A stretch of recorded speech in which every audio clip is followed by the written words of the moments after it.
तो इस सीज़न के अंदर ये तीसरी बार हो रहा है कि यूनाइटेड को किसी टीम से मैच खेलना है और उन्होंने यूनाइटेड के गेम से ठीक पहले अपना मैनेजर सैक कर दिया। पहले ये काम एस्टन विला ने किया था जेरार्ड को सैक करके, तब हम पिल गए थे जाके। फिर उसके बाद सेविया ने किया ये काम, हम वहाँ जाके पिल गए।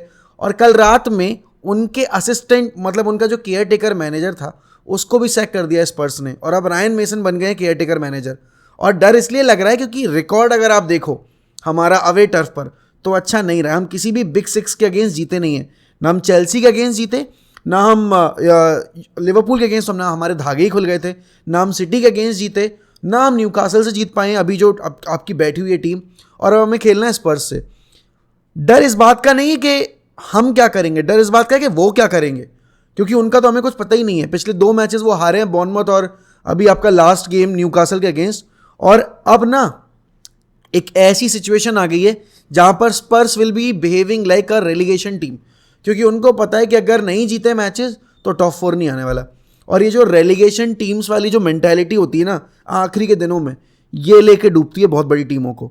हमने देखा था कि कैसे लिवरपूल ने अपना टाइटल गंवाया था। हमने ये भी देख लिया कि आर्सेनल ने जब एवर्टन के अगेंस्ट मैच हारा तो पूरी लीग का जो शेप था वो चेंज हो गया, वरना तब तक आर्सेनल बड़े आराम से काम कर रही थी। लेकिन अब देखो जो हो गया है सो हो गया है। लेकिन अभी आपका स्पर्स गेम से पहले एक बड़ी अपडेट ये आई है कि Bruno Fernandes is injured and he is doubtful for the Spurs game. अब हमने देखा था कि यार ब्रूनो को फर्स्ट हाफ में इंजरी हुई थी, लेकिन अब वही बात है कैरेक्टर वाली, जैसे रैशफोर्ड ने कैरी की थी अपनी इंजरी के बाद भी मैनचेस्टर डार्बी में पूरी परफॉर्मेंस, वैसे ही ब्रूनो एक्स्ट्रा टाइम तक आके खेला। हैट्स ऑफ टू हिम पहली बात तो, क्योंकि उसने अभी उसका अगर आप पिक्चर देखोगे तो आपको पता चलेगा भाई कि the injury looks a bit serious, और अगर हमने उसको थोड़ा और यूज़ किया तो शायद एग्रीवेट हो जाती और फिर उसके बाद सीजन भर के लिए बाहर हो सकता था। प्रिकॉशनरी अभी तौर पर उसको शायद बाहर रखें, लेकिन United have got the players who should easily win against Spurs. अब ईजिली विन मैं क्यों बोल रहा हूँ, क्योंकि देखो अब बहुत सारे लोग मुझे ट्रोल भी कर सकते हैं इस बात को लेकर, क्योंकि मैंने सेविया वाले गेम के लिए भी यही चीज़ बोली थी कि this is the best possible time to play Sevilla. देखो this is the best and the worst time to play Spurs, क्योंकि आपको नहीं पता कि वो क्या लेकर आएंगे अब अगले गेम में आपके अगेंस्ट पिच के ऊपर। लेकिन आपको ये ज़रूर पता है कि ये अभी सबसे वल्नरेबल स्टेट में है, और अगर इनकी वल्नरेबल स्टेट में इनको थंप कर देना हम, तो हमारी जो अभी टॉप 4 की होप्स हैं, जो अभी भी हम बॉटल कर सकते हैं, वो फिर हमारी सिक्योर हो जाएगी। क्योंकि आपका ये 6 पॉइंटर का मैच है, और अगर आप स्पर्स को हराओगे तो you will be ahead of them by good margin.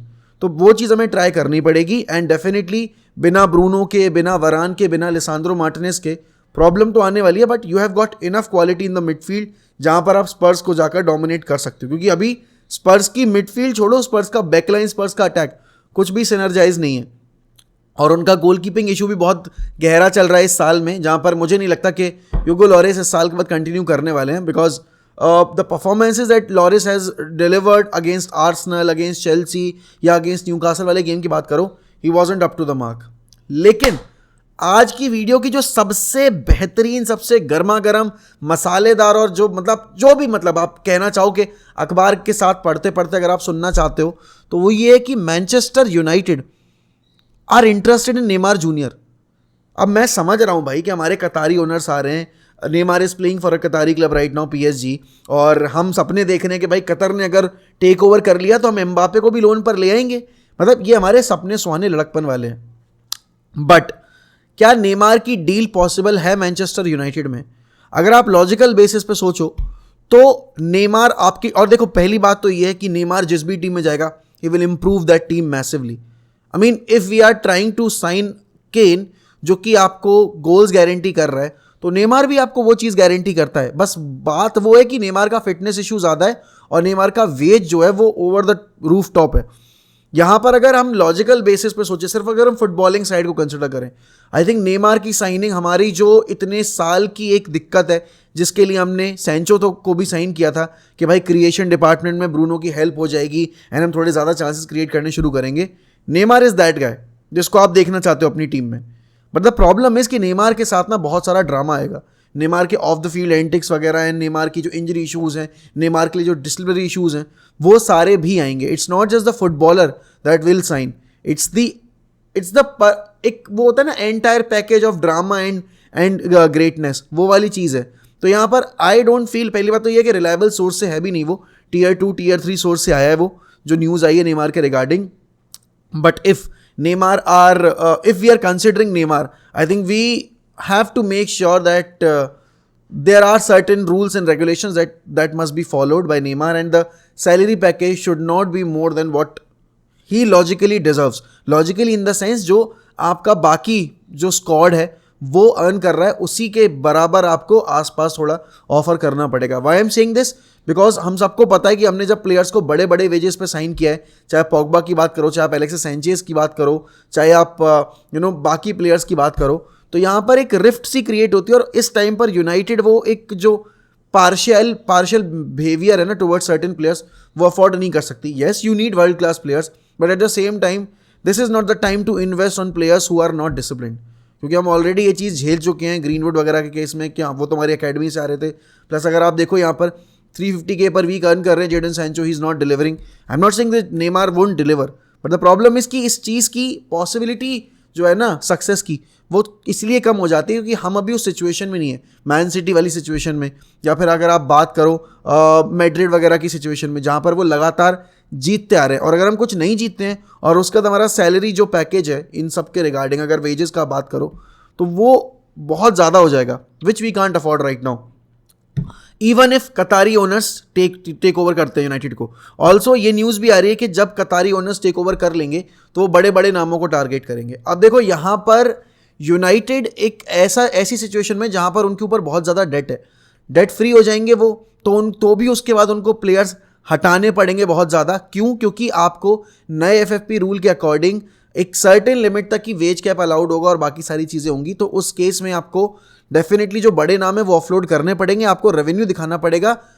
भले ही टेक ओवर आपका आप डेट फ्री हो जाओ, लेकिन उसके बाद भी आपको रेवेन्यू जनरेशन दिखाना पड़ेगा कि आप जो इतने हाई वेजेस पे प्लेयर साइन कर रहे हो या इतने हाई बजट पे प्लेयर साइन कर रहे हो, इनकी सैलरीज आप पे कहाँ से करोगे. क्योंकि अगर आपके पास स्पॉन्सरशिप डील्स जैसे कि अब नई आती हैं, क्योंकि अभी आपका ये भी पता नहीं है कि टीम व्यूअर आपको कंटिन्यू करेगा नहीं करेगा, तो आपको नया शर्ट स्पॉन्सर भी चाहिए.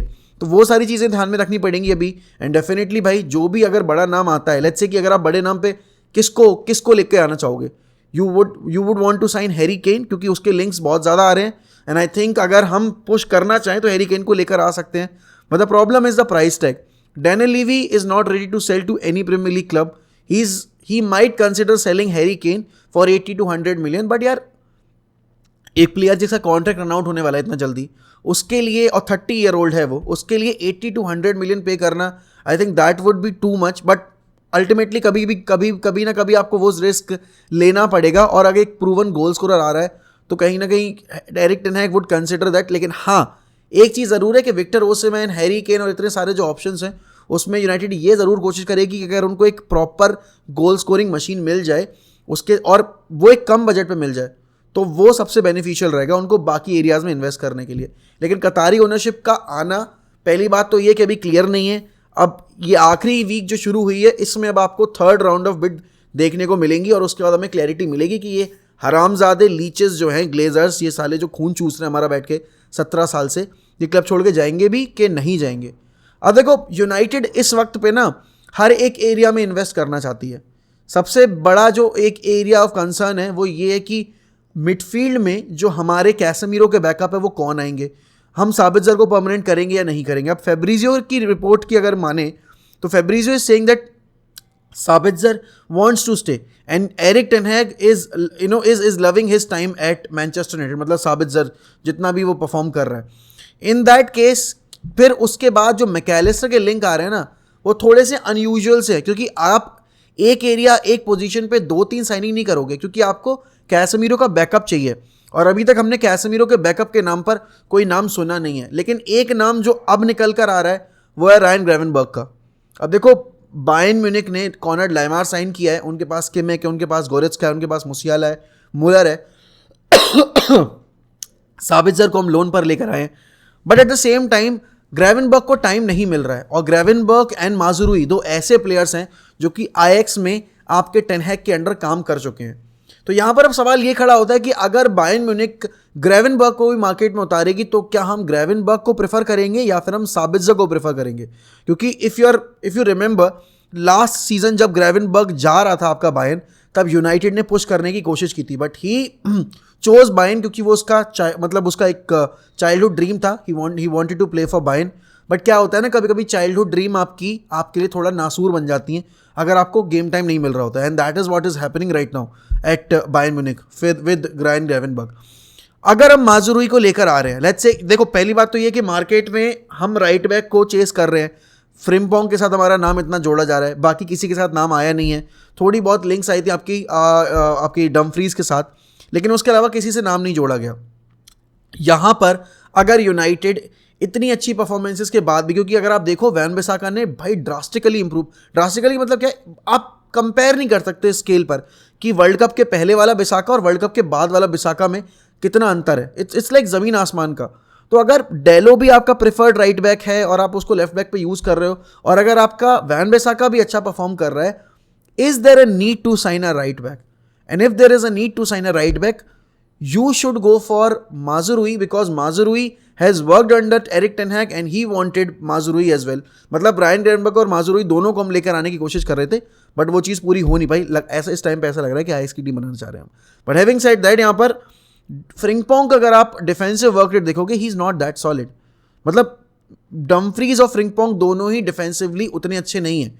लेकिन हाँ, अगर आप विंग बैक का सिस्टम अपॉइंट करना चाहते हो तो दोनों प्लेयर्स बहुत अच्छे से काम करेंगे. लेकिन आई डोंट थिंक कि टेन हैग वो सिस्टम अडेप्ट करना चाहेंगे जब उनके पास इतने अच्छे वर्सेटाइल विंगर्स हैं.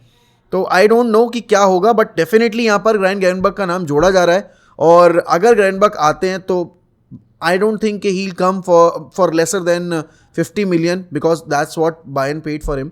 ऑल्सो यहाँ पर अगर आप देखो कि आपकी माजुरुई की अगर डील हम करने जाते हैं तो हमें कितना पे करना पड़ेगा. मेरे हिसाब से centre back is the area on which we should invest in, क्योंकि Harry Maguire definitely is going to leave. I don't feel that Lindelof should leave because Lindelof is a brilliant player. अगर आप Maguire के comparison में उसको रखते हो सामने वाले तराजू में, तो लिंडलॉफ का पलड़ा भारी रहेगा, क्योंकि भाई वो he is much more composed and एक लीडर क्वालिटी जो आप मतलब मैग्वायर से एक्सपेक्ट करते हो ना, वो आपको लिंडलॉफ प्रोवाइड कर रहा है पिच के ऊपर with the composure and the organisation. ठीक है, there are some limitations in Lindelof's game, but ultimately आप यही बोलोगे कि Lindelof is a better defender than Harry Maguire. तो अभी तो जूरियन टिम्बर और बाकी किसी डिफेंडर से, डिसासी और आपके एंटोनियो सिल्वा, इन सब में से किसी से लिंक आ नहीं रहा है हमारा. बट यहाँ पर धीरे धीरे जैसे जैसे आपका विंडो क्लोज आने वाली है, वैसे वैसे अब पत्ते खुलने शुरू होंगे कि यूनाइटेड आखिरकार किन किन प्लेयर्स को टारगेट करिए. मेरे हिसाब से भाई सेंटर बैक पर आपको कोई ऐसा प्लेयर लेकर आना चाहिए जो थोड़ा वर्सेटाइल हो, जो कि आपको राइट बैक के एरिया में भी मदद कर पाए. एंड डेफिनेटली भाई देखो, यहाँ पर आप सैलरी वैलरी अगर कंसिडर करोगे तो आप बोलोगे कि नहीं यार, Neymar is an unrealistic dream. लेकिन अगर आप लॉजिकल बेस, मतलब ऐसे अगर आप सोचो, सिर्फ फुटबॉलिंग टर्म्स पर सोचो, भाई नेमार की साइनिंग हमारा शायद जो पूरा अभी तक अप्रोच था ना वो चेंज कर दे, because he is a winner, he is a serial winner. ठीक है, he wasn't able to win the UCL जिसके लिए वो पीएसजी गया था, वर्ल्ड कप नहीं जीता. बट ऐसे तो यार जीतता कोई एक ही प्लेयर है सीजन के एंड में. ठीक है, बट नेमार का अगर आप रिकॉर्ड देखोगे बहुत शानदार रहा है. But honestly I don't feel that we will be going after Neymar. But I would love to see us getting linked. And अगर एक रियल अप्रोच रहता है ना, अगर नेमार एक रियलिस्टिक वेज पे आना चाहता है, और अगर वो, क्योंकि देखो नेमार ने बोल रखी है ये चीज़, उसके फादर ने भी बोल रखी है, it's his dream to play for United one day. I would take him भाई, I would take him only if he is ready to commit himself and if he is ready to make sure that he is going to be discipline. वरना तो फिर it's not going to be a good deal for us. But these are the updates regarding United and Neymar and other things. तो अगर आपको video पसंद आई हो तो like ज़रूर करना, अपना ओपिनियन ज़रूर शेयर किया करो कमेंट सेक्शन में कि आपके हिसाब से यूनाइटेड के लिए कौन सा प्लेयर सही है, कौन सा नहीं है. ऑल्सो अगर आप चैनल पे नए हो तो सब्सक्राइब का बटन दबाकर बेल आइकन ज़रूर हिट करना, क्योंकि उससे आपके पास नोटिफिकेशन जाएगी, आप वीडियो देखोगे और मैं पैसे कमाऊंगा.